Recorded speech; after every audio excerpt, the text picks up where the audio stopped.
एक बार की बात है, धनपति कुबेर ने भगवान शिव और माता पार्वती को भोज पर बुलाया।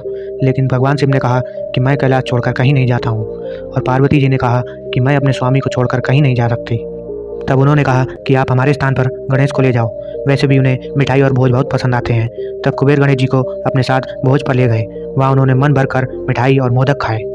हर किसी को मालूम है कि गणेश जी को मोदक और मिठाई कितनी पसंद है। शायद इसलिए भी वो किसी के भी निमंत्रण को स्वीकार कर लेते हैं और पेट के साथ ही मन भरकर मिठाई खाते हैं।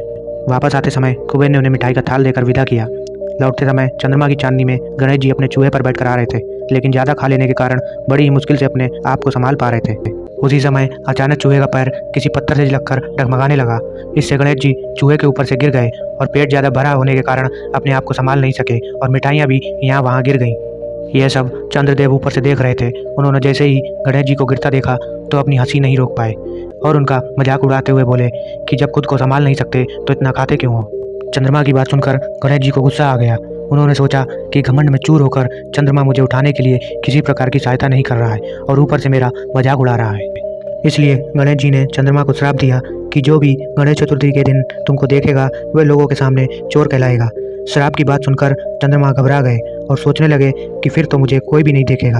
उन्होंने शीघ्र ही गणेश जी से माफ़ी मांगी। चंद्रमा के माफ़ी मांगने पर उन्होंने कहा कि मैं श्राप वापस तो नहीं ले सकता, लेकिन एक वरदान देता हूँ कि तुम माह में एक दिन किसी को भी दिखाई नहीं दोगे और माह में एक दिन पूर्ण रूप से आसमान पर दिखाई दोगे।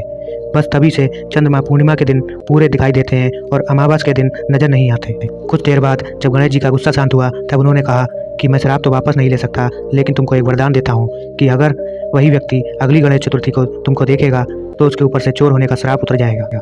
तब जाकर चंद्रमा की जान में जान आई। इसके अलावा एक और कहानी सुनने में आती है कि गणेश जी ने चंद्रमा को उनका मजाक उड़ाने पर श्राप दिया था कि वह आज के बाद किसी को दिखाई नहीं देंगे।